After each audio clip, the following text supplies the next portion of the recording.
We have already talked for at least 20 hours on the methods of meditation. And just to do a brief review of what we have been talking about meditation, there are so many methods in meditation. We are using the methods as introduced by the Buddha Sakyamuni in his sutras, Mahasatipatthana and Anapanasati. So we have been using the in and out breath meditation. That's a very safe meditation. Meditation could be risky, you know. We'll get into that issue later. People usually look at the bright side of meditation. There could be a dark side if you don't know how to do it, if you misused it, if you didn't do it right. It could be a dark side.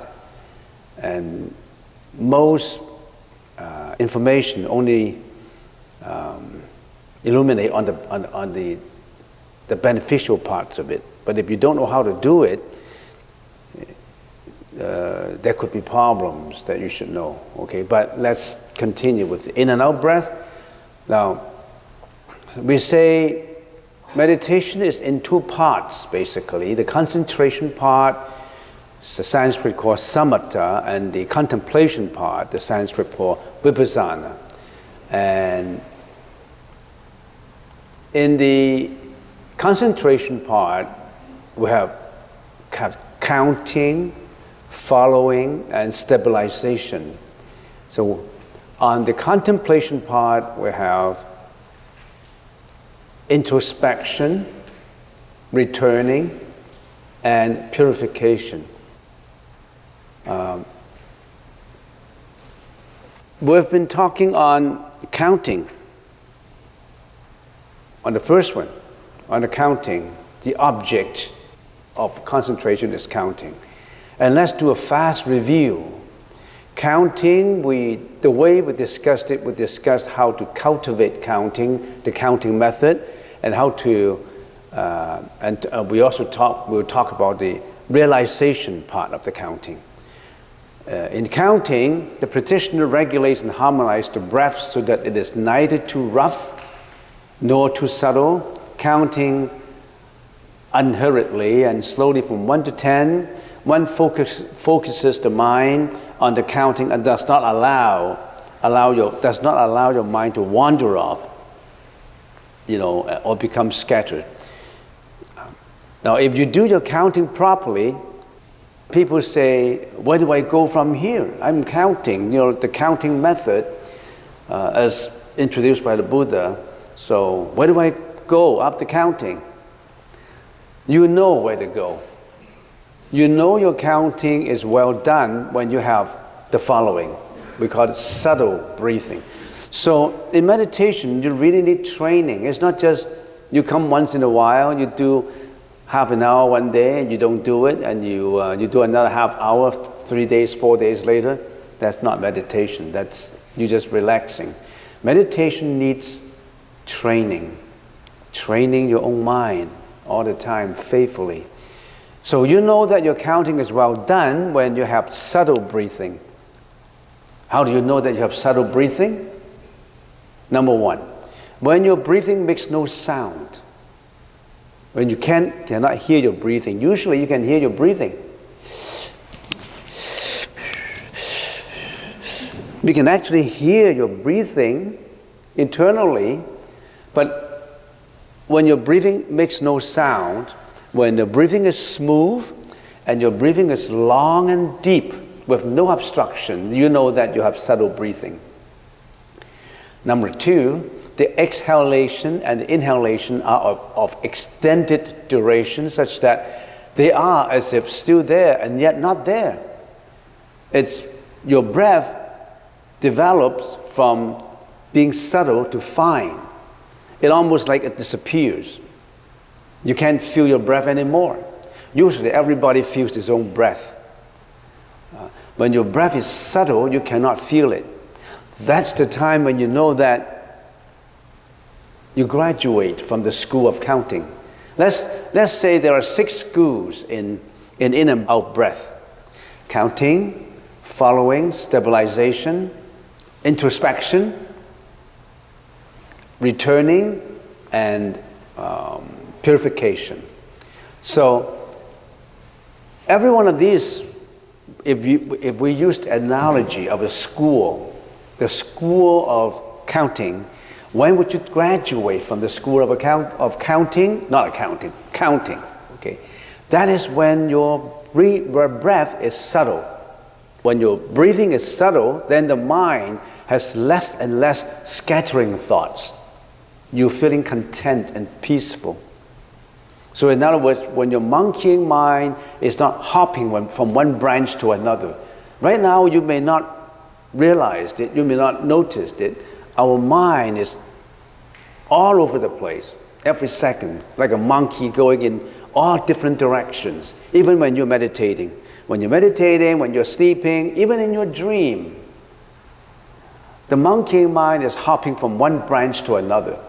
A branch of greediness, hopping to another branch of jealousy, a branch of hatred, a branch of anxiety, a branch of depression, a branch of fear, a branch of egoistic behavior, a branch of, you name them, arrogance. We're hopping from one branch to another. But now, your breath is so subtle that the mind has less and less wandering and scattering thoughts. You're feeling content and peaceful. Then you know that you have already graduated from the school of counting. So you don't have to ask your teacher, because your teacher don't know how subtle your breathing is. If you know that your breathing is subtle, that means you graduated.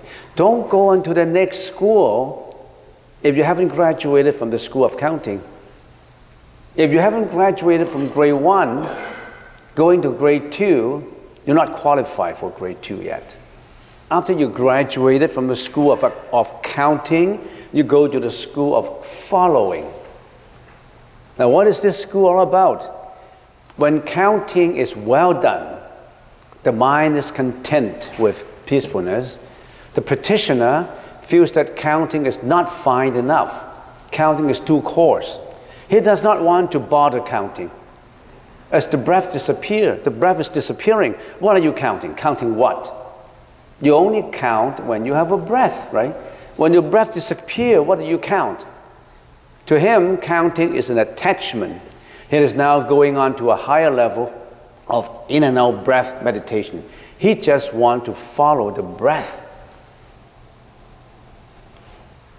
The breath is so subtle that even counting itself is not fine enough. You want to use the method of following. Now let's get into following now, the second level. So don't ask, where am I go from here? Have you finished your counting? Have you faithfully followed counting? Some people are in counting for 50 years because they just desultorily practice meditation, maybe 1 hour per day, 50 minutes per day, and then they wander off in different directions, they learn different methods, and then they read some books, see some videos, and then after 1 or 2 years go back to meditation again, or they don't take it seriously. They're not in that school. You're not a serious student of counting. That's why you're getting nowhere. That's why your mind is not peaceful. Your mind is not content. That's why your mind is always wandering off in all different directions of the temporal world, which concentrates at materialism, fame, reputation, greediness, all kinds of desires, because you haven't graduated from the school of counting.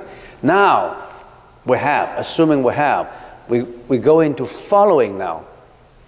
And how do we analyze following? First of all, we look at how do we cultivate, how do we develop following. And then we examine, what do we get from it? People like to say, what do I get from following? You know what you got from counting now, have you? What do you get from counting?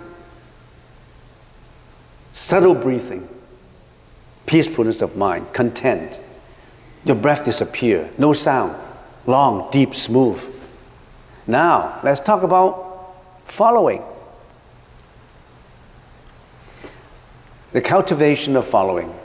The practitioner relinquishes counting, because counting is not fine enough for him, and relies single-mindedly on following the coming in and going out of the breath, remaining free of any distraction and scattering of his focus.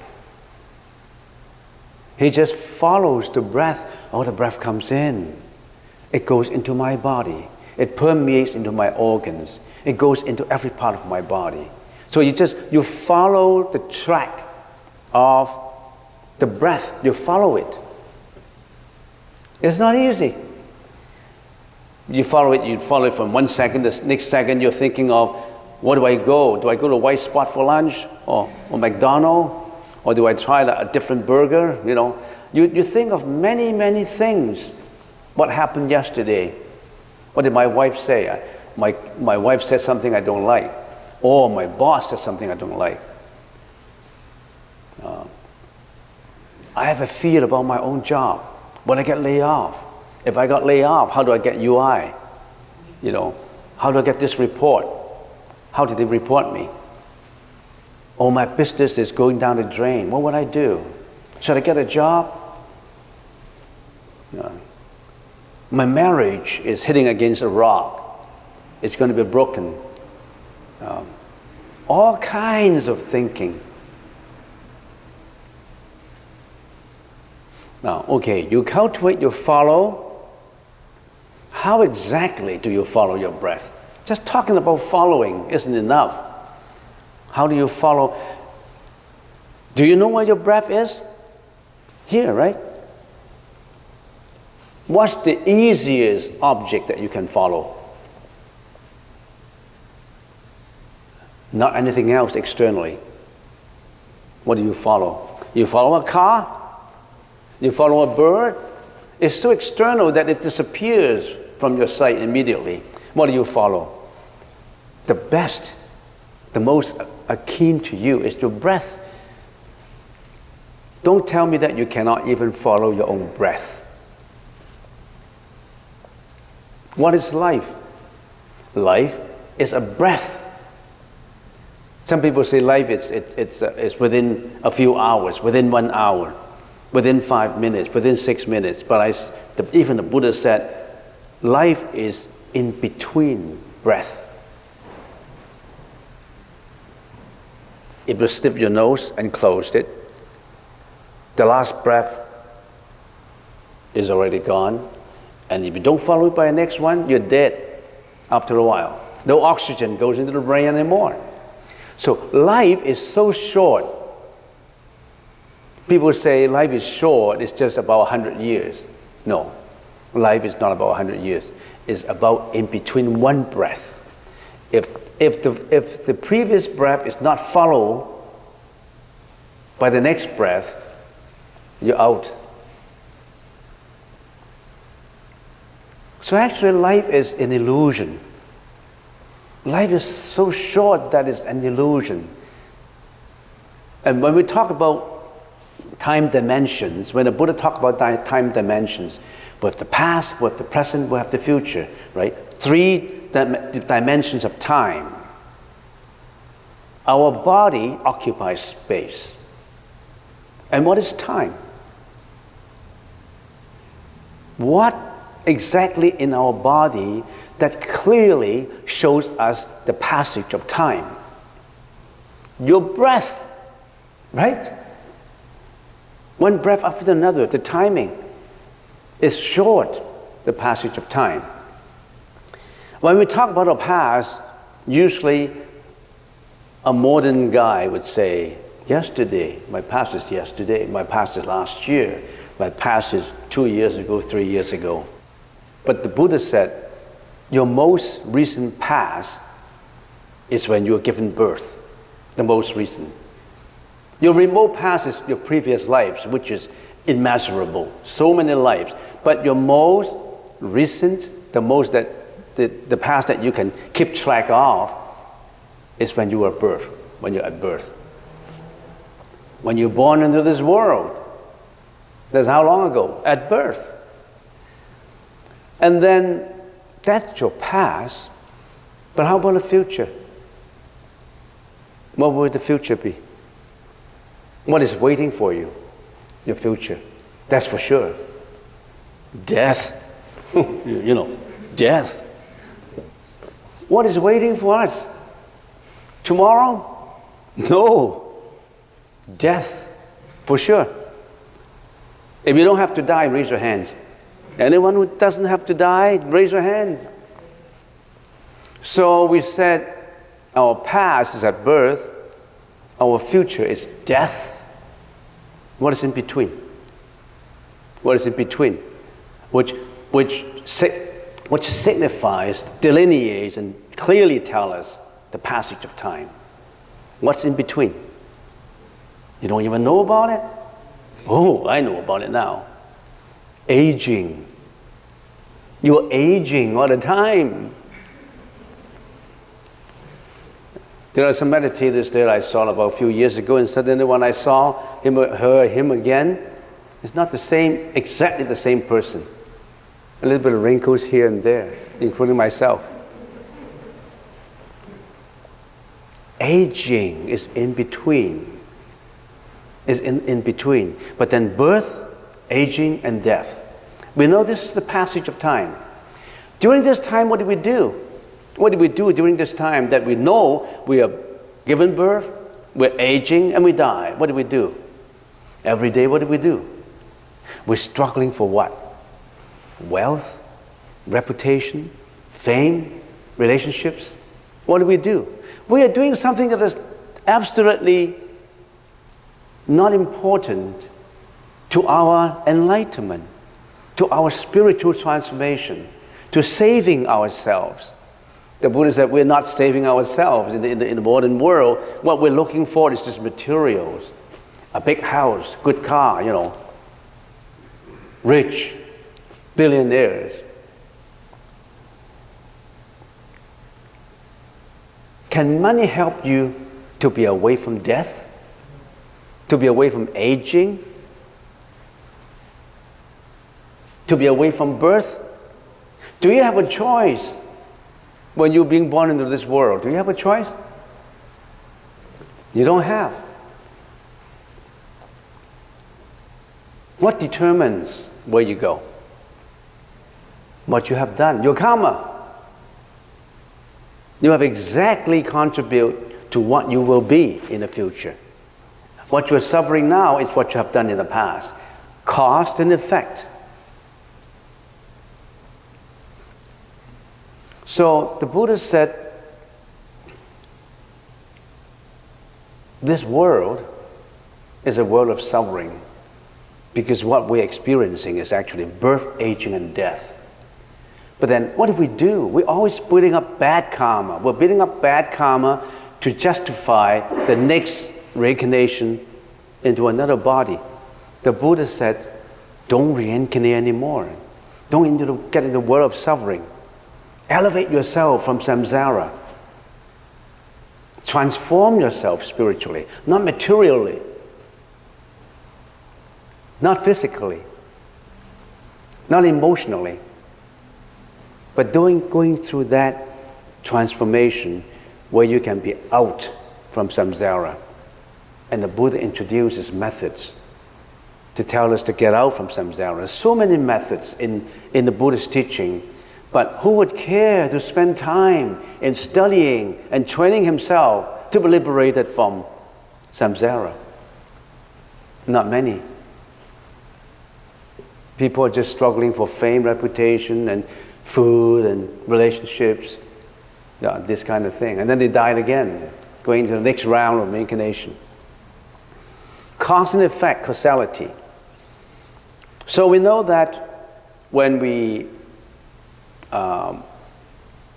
practice following, the method of following, then we will have realization. But first of all, how do we practice following? Let's get into the 16 superior phenomena.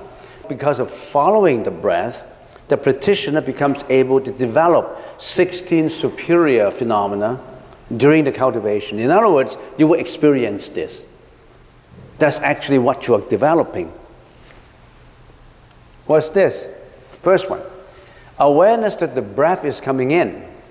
So when you're following the breath, then you say to yourself, now the breath is coming in. You follow it, right? When you're following it, you have to know when it comes in, when it leaves, right? You're following it, right? If you're a detective, you're following someone, you can't leave him out of sight. You got to see him. You got to make sure that, okay, he's coming. Now I'm sitting in here waiting for him. He's out there. He's coming into a restaurant. I know that he's coming in, right? So awareness that the breath is coming in. Awareness that the breath is going out. Can you be aware of that? When you follow something, you follow is in and out. Can you not follow is in and out? Don't tell me that I can't do following. It's your own breath. So, be aware of the breath coming in. When the breath comes in, you know that now the breath is coming in. When the breath goes out, of course, you're going to follow it all the way through. When it goes out, now it's going out, right? Right? And then awareness that the breath is long or short. Sometimes when you're not healthy, when you have a flu, a cold, then your nose is congested. You have nasal congestion. Then your breath is short. Then, oh, my breath is short. And sometimes my breath is long, very long. My breath is short. You can realize the length of your breath, the duration of your breath, right? You also follow its duration. When you're following a guide, don't let him out of sight. During the process that is walking, you also follow that guy, right? Fourth, awareness that the breath permeates the body. Oh, it comes in now. And now I realize that it gets into my esophagus. It gets into my lung. My lungs feel cool. And no, my lungs doesn't feel cool because the air is not fresh here. It's smoky. So I can feel it, permeates my body, but the smokiness is also being felt by me. So you are aware that the breath permeates the body. And sometimes you have to visualize it. Because when it gets into your organ, if you're not subtle enough, you don't know where the breath is. But you really have to visualize it. So it's very good that you have some knowledge of biology, where your lung is, your intestines, your organs and everything. So that's the reason why monks, when we are practicing in purity contemplation, we put a skeleton by the side. And we always know that it's very expensive, the skeleton. It would be inexpensive at a certain time of the year. You know what time of that year? Huh? Halloween. You know Halloween? Halloween day, you can get that. We usually go out to buy, not clothes, not shoes. People say, what are you going out to buy at Halloween day? Skeleton. Scare them. Skeleton. Because that's how we contemplate. Skeleton. So, awareness, the breath permeates the body. Relinquishing all physical actions. What does that mean? Calming the breath to release bodily fabrications.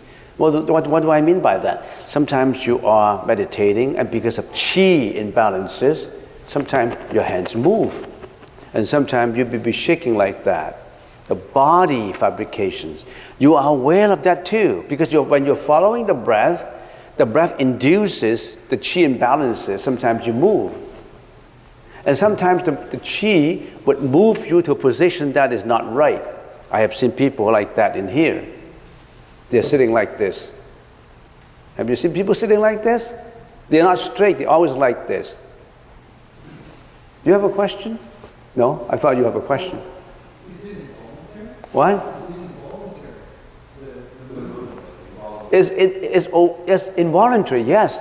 But you have to be what? aware of it. It's involuntary, but you can stop it actually, right? You know, if it is not involuntary, you can stop it. So you can stop it any time, but it just comes out naturally.